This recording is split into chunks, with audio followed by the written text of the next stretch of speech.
Hello, everybody. It's Dave Neal, stand-up comic and host of Bachelor Nation News. We have friend of the program, humanitarian and mental health advocate Nick Viall, making his Special Forces finale tonight. That's right, Season 2 of Special Forces.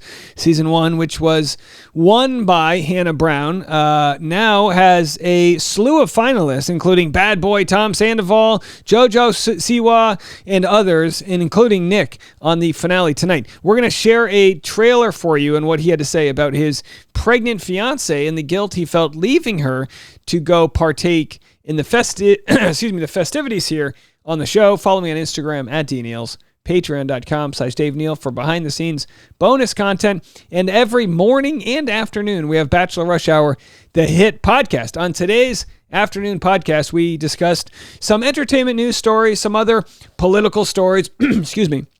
And we also discussed some other things going on in the Bachelor world that we didn't get to today. All right, let's jump right into it. Right now, we have Nick Viall. Here he is. Here's what he posted regarding what he's thankful for on Thanksgiving. Every day, I'm reminded of how much I have to be grateful for, but this year truly has been extraordinary for me. It started off with an engagement to the greatest love of my life, and since then, it's never stopped bringing dream come true moments. A baby, a family home, new experiences, special friends, a show career that reaches new and incredible milestones. A Jeff and a Steve. That's not Steve Carbone. That's Steve the dog. Even with all the wonderful moments, it's all had its extraordinary challenges that have allowed me the opportunity to overcome. I'm grateful for it all. Happy Thanksgiving. I'm going to share with you this article that just came out on People, which was Nick feeling guilty about leaving his wife or pregnant fiance for boot camp. But first, here's an interesting one. Nick Viall reveals this side bet he made with Tom Sandoval on Special Forces. He said, I was really pissed. Tom and I raced down a wall. I was really pissed because technically he beat me. I got screwed. Let's hear what he had to say. On the way up, Tom bet me $100. He was like, do you want to bet $100? They didn't show that, the 43-year-old reality star recalled on an episode of the Viall Files podcast. He's like, a side bet. And I was like, sure. So we had $100 riding on it. Tom and I raced down a wall. I was really pissed because technically he beat me. I got screwed because if you watch it, they did air it. At the very end, you see me get jerked. And I stopped. I was literally going so fast down the wall that the safety team yanked on it. What they didn't show was operative Mark Billy Billingham winking at me when he said, you got scared and you stopped. So there you have it, folks. Nick Viall is too successful that the safety team has to slow him down. No, but I could understand them doing that, them getting a little worried. He was like, I was running down the wall. They were like, you were falling. That's called gravity.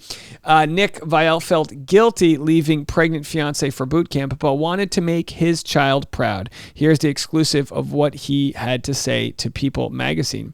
The podcast host and former Bachelorette contestant talked with People about joining the cast for season 2 of Special Forces.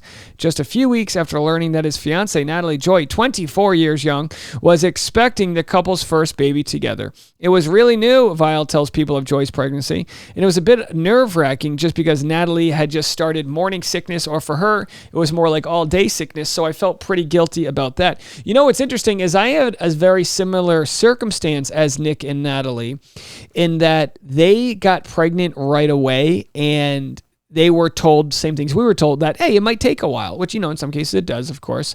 Everybody, everything's in due time, right? But in my case, just like his, it was like, no, right away, you're pregnant. It's like, well, okay. I'm sure if he had the chance, he would have waited till after Special Forces, but life doesn't wait for you, is what we learned. He said, we had our first doctor's appointment coming up, so it was hard to be away from her.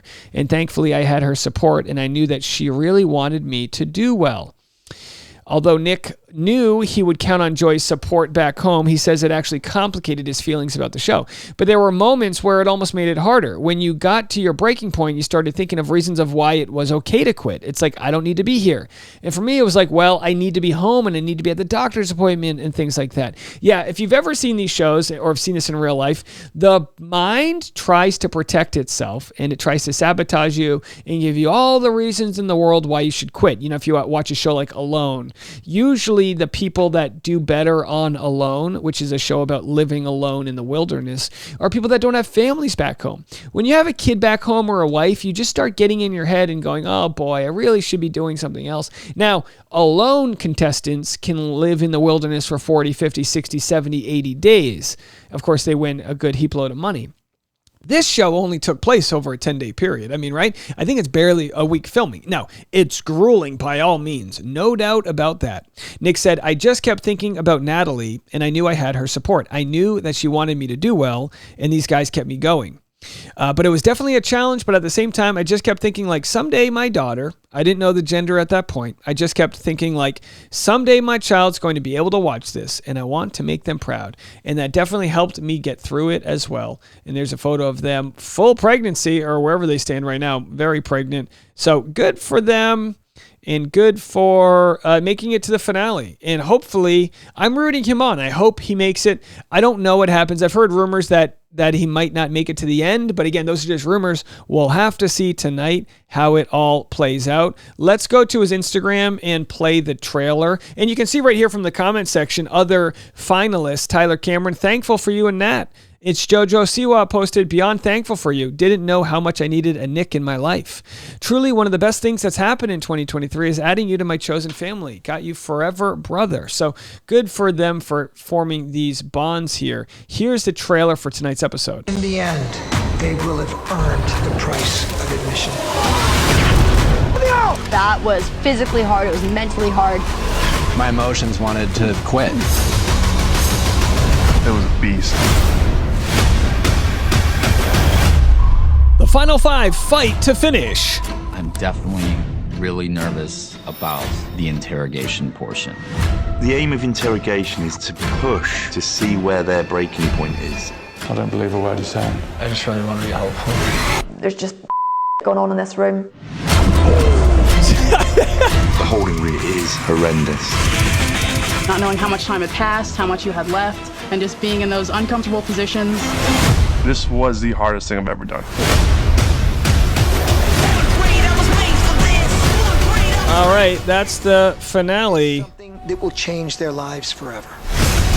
Special Forces World's Toughest Test. Season finale tonight on Fox, next day on Hulu. You better watch it tonight because we're going to be covering this tomorrow. So I'll make sure to, I don't know how, spoilers are, meant to protect people until an episode airs. But starting tomorrow, we're going to be discussing this. So make sure you get to check that out. Nick says literal torture, and he says you get to witness the literal torture. The most insane experience of my life comes to a close. You'll be shocked how it all turns out. And yeah, we get to see, and look, by all means, I've loved Tyler Cameron. I already said when this show started, you can remember this, I said Tyler Cameron's going to go to the end. He was a D1 football player.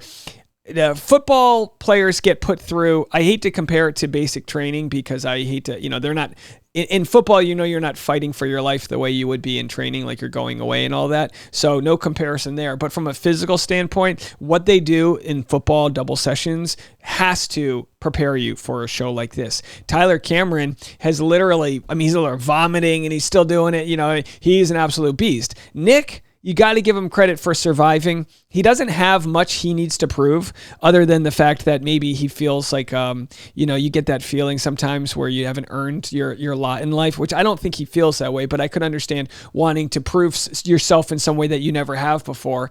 And then Tom Sandoval is like, the whole world hates the guy.